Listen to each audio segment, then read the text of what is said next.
Fascist সরকারের আমলে তখনকার দিনের আপিল বিভাগ মৃত্যুদণ্ডাদেশ প্রদান করেছিল। সেই মৃত্যুদণ্ডাদেশের বিরুদ্ধে আমরা রিভিউ আবেদন দায়ের করেছিলাম। সেই রিভিউ আবেদন আজকে আংশিক শুনানি হয়েছে। আগামীকালকে সকালবেলা আবার টপমোস্ট আইটেম হিসেবে শুনানি হবে। আজকে প্রাথমিকভাবে কথোপকথনের এক পর্যায়ে মাননীয় আপিল বিভাগ সন্তুষ্ট হয়ে আমাদের কাছে এডিশনাল গ্রাউন্ড চেয়েছেন, কোন কোন গ্রাউন্ডে রিভিউ করা হবে। তার জন্য আমরা 60টি গ্রাউন্ড তৈরি করা হয়েছিল আগেই। এই 60টি গ্রাউন্ডের কপিও আজকে আদালতে জমা দেওয়া হয়েছে এবং এই গ্রাউন্ডেই লিভ হবে কি হবে না এই মর্মে আগামীকালকে সকালে শুনানি হবে এবং শুনানি অন্তে আদালত পরবর্তী আদেশ প্রদান করবেন। মূলত তৎকালীন আদালত ওনাকে 3টি ঘটনায় মৃত্যুদণ্ডাদেশ দিয়েছিল এবং ওই মামলায় আরেকজন মাননীয় বিচারপতি তখন ভিন্নমত পোষণ করে ওনাকে খালাস দিয়েছিল এবং এই বিষয়গুলোও এই রিভিউ আবেদনে উঠে এসেছে। আমরা আশা করি আগামীকালকে মাননীয় আদালত আমাদের এই এডিশনাল গ্রাউন্ডে লিভ মঞ্জুর করে পরবর্তী করণীয় আমরা আদালত অনুযায়ী পরবর্তী পদক্ষেপ গ্রহণ করব। প্রথাগত আন্তর্জাতিক আইন এবং আন্তর্জাতিক আইন নিয়ে একটা প্রশ্ন তুলেছে, কি বলেছে? যে এখানে মূল প্রশ্ন উঠেছে যে কাস্টমারি ইন্টারন্যাশনাল ল বা প্রথাগত আন্তর্জাতিক আইন বাংলাদেশের যুদ্ধাপরাধ ট্রাইব্যুনালের ক্ষেত্রে প্রযোজ্য হবে না মর্মে অতীতের আদালত বলেছেন।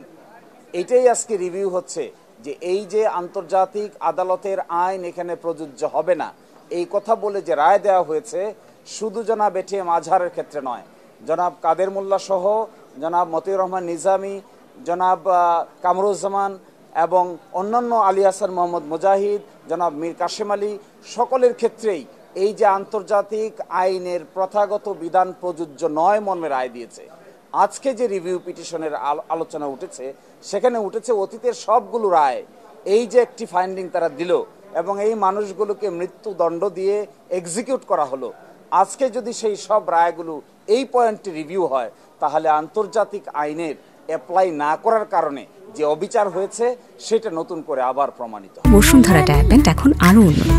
এই হট এয়ার থ্রো টপশিট দ্রুত শোষণ করে সোনামণিকে দেয় কোমল অনুভূতি। এটা জানতে চেয়েছেন, আপনারা জানেন যে আপিলটি হয়েছিল, এটি যুদ্ধাপরাধ ট্রাইব্যুনালের রায়ের বিরুদ্ধে সরাসরি আপিল দায়ের করা হয়েছিল।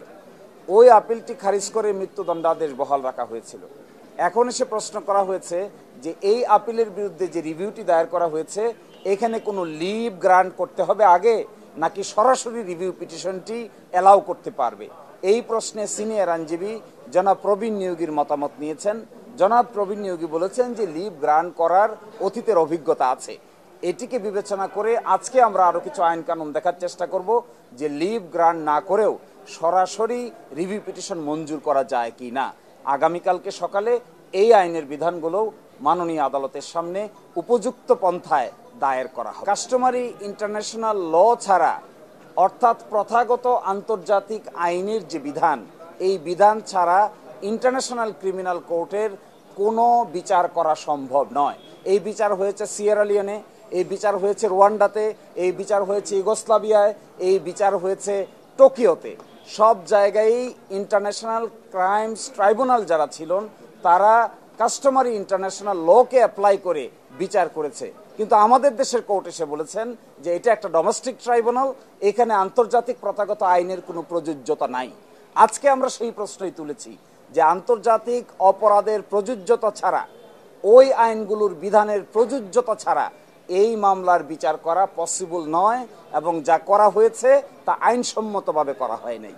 মোস্ট ইম্পর্টেন্টলি, সবচেয়ে ইম্পর্টেন্ট কথা হলো কেন আন্তর্জাতিক আইনের বিধানকে বাতিল করতে হলো বিচার করতে গিয়ে। আমরা বলেছি যে আন্তর্জাতিক আইনের বিধান যদি মানা হয় তাহলে যাদেরকে এইভাবে মৃত্যুদণ্ডাদেশ দিয়ে এক্সিকিউট করা হয়েছে তাদেরকে এইভাবে মৃত্যুদণ্ডাদেশ দিয়ে সাক্ষ্য প্রমাণের অভাবে তাদেরকে মৃত্যুদণ্ডাদেশ দেওয়া সম্ভব ছিল না। এই জন্যই তারা আন্তর্জাতিক আইনের বিধানকে অ্যাপ্লাই না করে ডোমেস্টিক আইনের বিধানকে অ্যাপ্লাই করার চেষ্টা করেছেন। কারণ কি জানেন? আরো ইন্টারেস্টিং বিষয়, কারণ এই আইনে বলা আছে যে সাক্ষ্য আইন এবং ফৌজদারি কার্যবিধি অ্যাপ্লাই করা হবে না। যদি সাক্ষ্য আইন ফৌজদারি কার্যবিধি অ্যাপ্লাই করা না হয় তাহলে বিচারটা হবে কোন আইনে? সেই ক্ষেত্রে আমরা বলেছিলাম customary international law will be applicable, কারণ এই ট্রাইব্যুনালের নাম the international crimes tribunal act, এবং সেটিকে ফলো না করার কারণে আজকে এই সময় এসে প্রশ্ন উত্থাপন হয়েছে কাদের মোল্লা থেকে শুরু করে সকলকেই যেভাবে বিচারের কাঠগড়ায় দাঁড় করিয়ে মৃত্যুদণ্ডাদেশ দেওয়া হয়েছে, এগুলো কাস্টমারি ইন্টারন্যাশনাল ল অনুযায়ী করা হয়েছে কি হয় নাই, এটাই আজকের বিবেচনা বিষয়। ফলে জনাব এটিএম আজহার সাহেবের বিচার হচ্ছে এই কথা ঠিক, রিভিউ পিটিশন হচ্ছে এই কথা ঠিক, কিন্তু প্রশ্ন উঠেছে সকল বিচার ব্যবস্থা নিয়ে, প্রশ্ন উঠেছে সকলের দণ্ডাদেশ নিয়ে।